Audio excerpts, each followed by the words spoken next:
The ride request appeared on her screen at exactly 2:17 in the afternoon. Destination: Children's Medical Center. Passenger count: 1 adult, 1 child. Seat requested. Estimated fare: $14.80. For most drivers, it was just another pickup. For Maren Vale, founder and CEO of the nation's fastest-growing ride-sharing company, it would become the trip that changed 2 lives forever. She almost declined the request. She had already completed 6 rides that day as part of her secret routine, driving anonymously for her own platform twice a month to understand what drivers and passengers experienced. No cameras. No assistants. No security team following behind. Just Maren, a simple gray cap, a borrowed sedan, and a name on the app that read, Mara. But something about this request made her pause. Maybe it was the destination. Maybe it was the child seat. Or maybe it was the strange feeling she couldn't explain.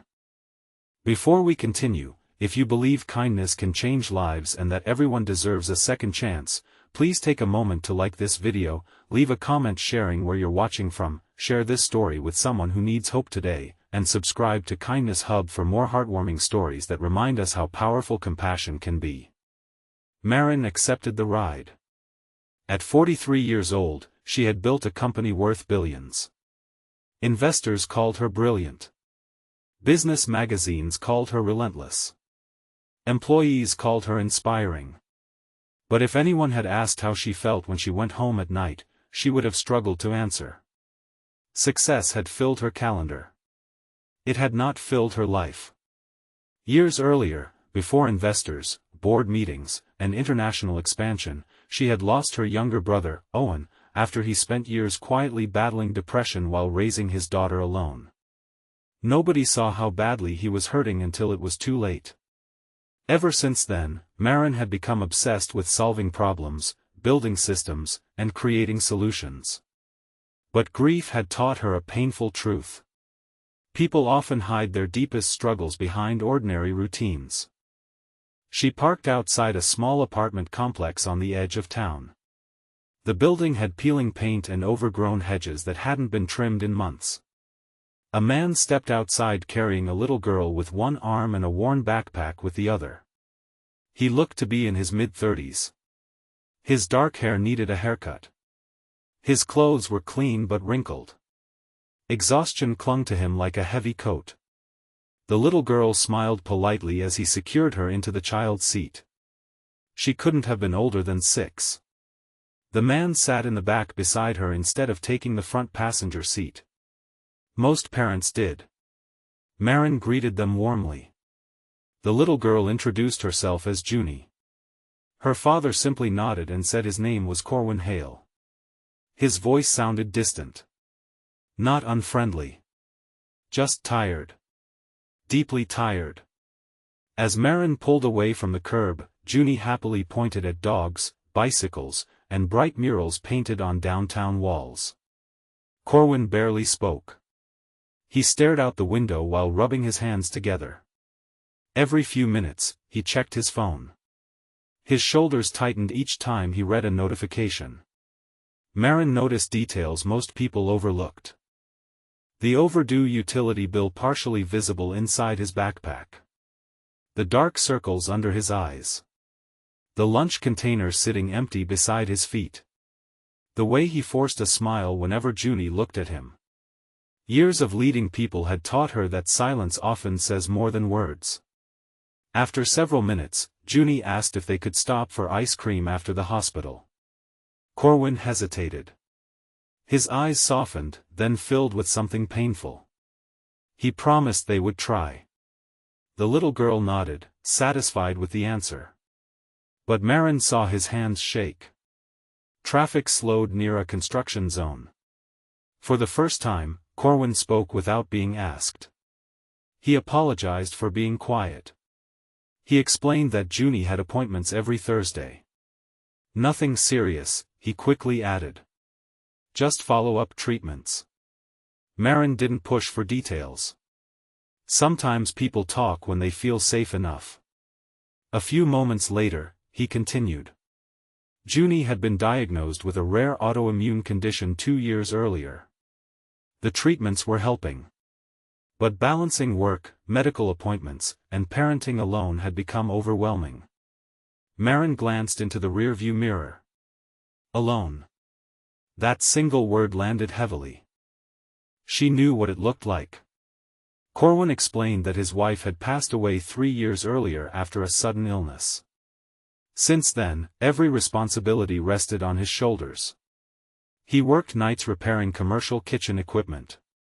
During the day, he cared for Junie. Sleep had become a luxury. Friends had slowly disappeared. Family lived in another state. And recently, his employer reduced his hours. He wasn't sure how much longer he could keep everything together. As soon as the words left his mouth, regret crossed his face. As if he had accidentally revealed too much. As if admitting exhaustion was somehow failure.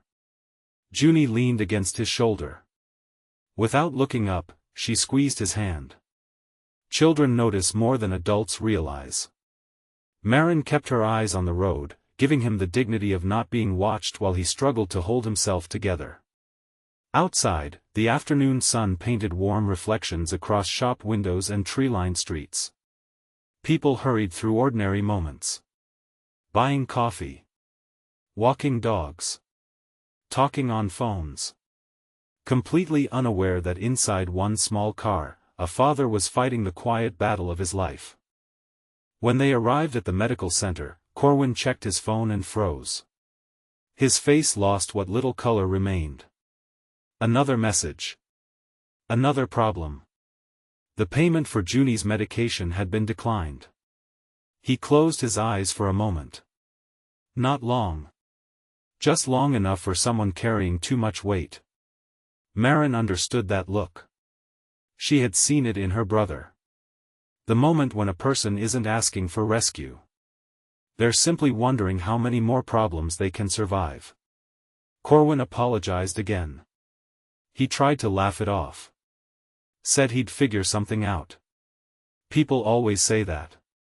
Especially the ones drowning. As Junie climbed out of the car, she turned back toward Maren. She thanked her for the ride and said she liked her smile.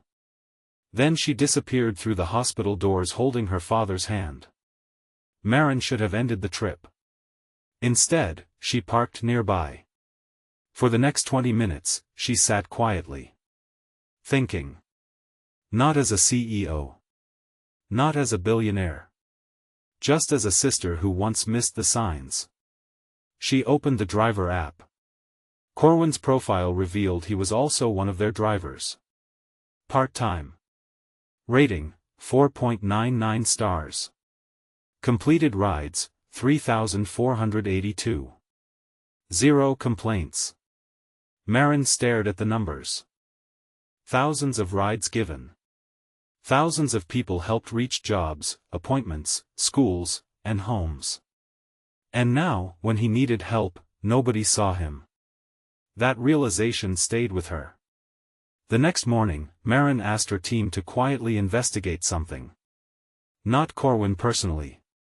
The bigger picture. How many drivers on their platform were working excessive hours? How many were single parents? How many lacked access to emergency support? The results shocked her. Thousands. People holding entire families together while quietly falling apart. Over the next several weeks, Maren transformed grief into action. Her company launched an emergency assistance fund for drivers facing medical hardships. They partnered with childcare organizations. They created flexible scheduling tools specifically for caregivers. Mental health resources became free for every driver on the platform. None of it carried her name. None of it appeared in advertisements. She simply wanted to build the kind of support system her brother never had. Still, one question remained in her mind. How was Corwin doing? A month later, she accepted another ride during one of her anonymous driving days. The pickup address looked familiar. When Corwin opened the door, surprise spread across his face. This time, he smiled. A real smile. Junie excitedly waved from the sidewalk. Corwin looked different. Still tired.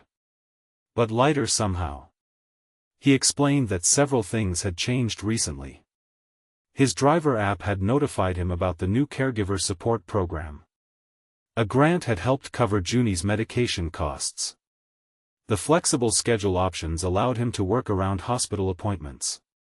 Most importantly, he had finally joined an online support group for single parents. For the first time in years, he didn't feel completely alone. He had no idea who created the program. He simply knew it arrived when he needed it most. Maren listened quietly. Her eyes filled with tears she hoped he wouldn't notice.